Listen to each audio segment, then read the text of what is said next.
I appreciate coming. Thanks, Pam. Thanks, Candace and Dave, who couldn't be here, and thank everyone for having me. Just a real quick question. How many of you out there are familiar, before you read the notes and saw everything else, or had ever heard of Park Place Outreach Youth Emergency Shelter? So, two. That's why I'm here. I want to just do a few things. I want to give you an idea of some of the kids that we help, give you some stories. I've changed the names, as they say, to protect the innocent.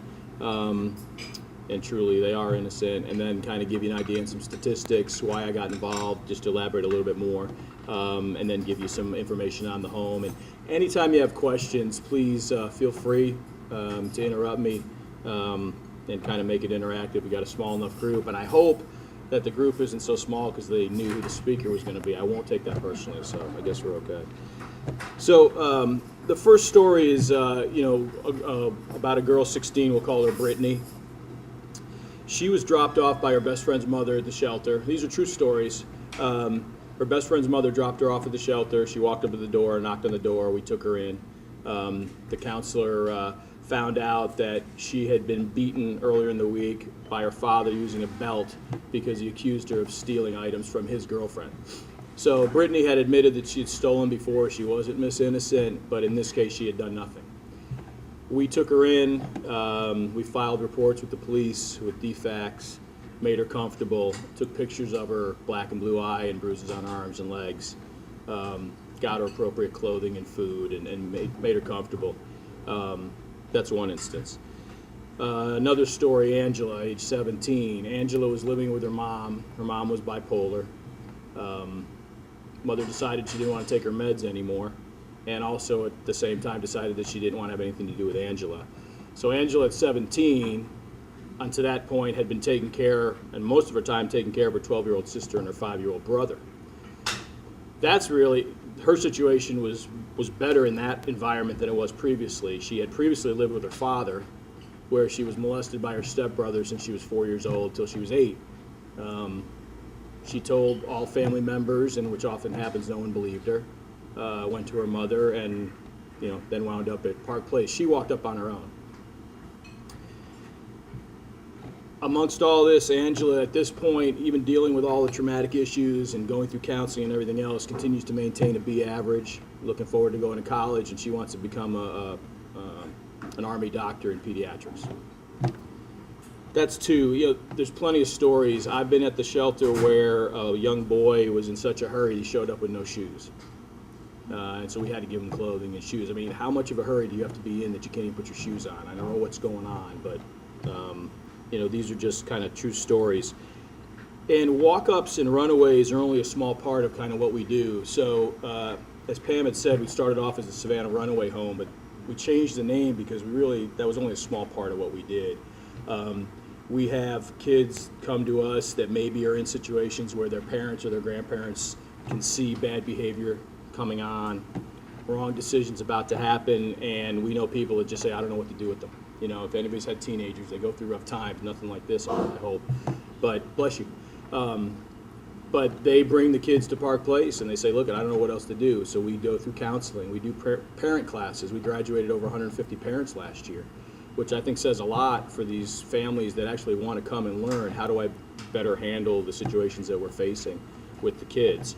So we do parental classes for residents, families, kids that actually stay with us, and we do classes for non-resident parents, kids that maybe haven't stayed with us, but the parents see that if they don't do something, something's going to happen. Currently, right now, we have a set of brothers that have come to us whose parents were evicted from their home. So the parents are at another shelter and the kids are with us. So just kind of gives you an idea of what happens. Our main goal is to reunite the children with their families if possible, and if not, then we find other family units. So if it's not immediate family, maybe it's aunt and uncle, and then the last ditch effort, we wind up waiting until they get foster care. So that's kind of our role. Why I got involved. If anybody's, you guys are all here because you've got that thought that you want to give back and you want to do charity, and I'm always intrigued to find out how people got involved in different ventures. Why did they join this, that, or any other thing? And there's great causes out there: cancer, diabetes, and March of Dimes, and we all are involved in one way or another. for me, after reading the article on homelessness, about a month later, I remembered again, oh, okay, children's homelessness, I really need to do something about this. I was looking for a cause. I just rotated off another board and wanted something different.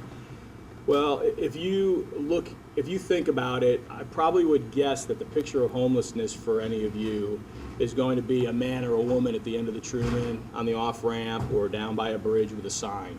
I don't think any of us, when I say homeless, think of children. The fact of the matter is, and I didn't, not that I was naive, you just don't see that. You don't see kids panhandling.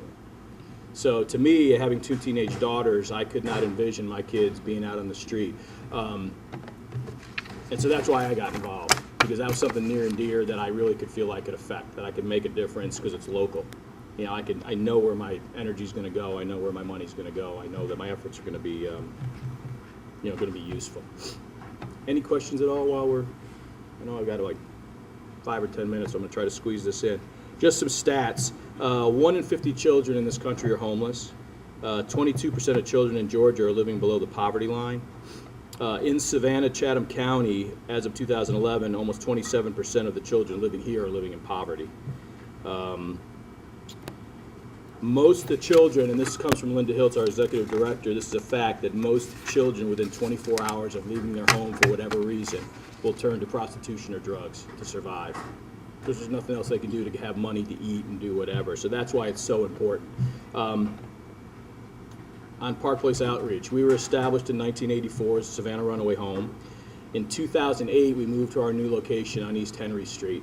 We bought an existing house with a lot. We built a house next to the existing house. It's LEED certified, and the biggest thing we have going for us is it's mortgage free.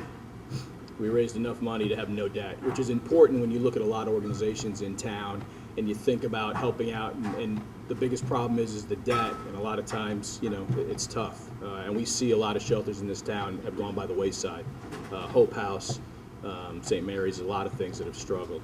Since 1984, we have served over 6,000 children. Like I said, our charter says that we have the kids for 3 weeks and then we're to reunite them, so we're not the long-term solution. We have had children stay with us up to a year. We're not going to kick them out, but we've got 12 beds, 6 for boys, 6 for girls. The kids do all their own maintenance, the cleaning. They clean the bathrooms. We have dormitory-type bathrooms, common areas. We are the only shelter in Savannah, Chatham County, and probably for miles around in surrounding counties that actually allow kids to self-admit, which is a big thing. Salvation Army, Union Mission, you go with your families and you go with parents.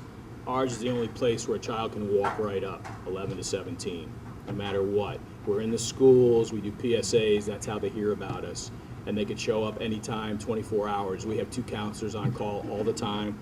At night, we have an awake counselor and a sleeping counselor. If the doorbell rings, the awake counselor goes to do the intake, the sleeping counselor gets up. The kids are always on the same floor and they're always supervised, because we know teenagers, and we want to make sure that if you ever come to the house, which I encourage anybody that wants to take a tour to call me or the home, you'll see that there's visibility throughout the whole house. I guess the last thing, kind of go over is what does this mean to the community? So if you think about it, if we don't take care of kids and make sure that they're off the streets, then we're just going to continue to populate our prisons. We're going to continue to have rising healthcare costs, rising taxes. Who's going to foot the bill for all that? We know. Regardless of Obamacare, we're all going to pay for it. Obviously, increased payments for ours. Results of vandalism, drugs, and then this continuing cycle. So that's kind of what we do. I know, a lot of folks ask me, what can we do to help? We've got a lot of organizations like yours and like churches and synagogues and groups like that that'll bring meals. We've got Comcast, for instance, donates cable and internet. We've got a lot of companies that do in-kind contributions of, cleaning the carpets. We've got Kiwanis Club of Skidway Island that comes out and do maintenance and lawn work and things. So there's great ways to get involved.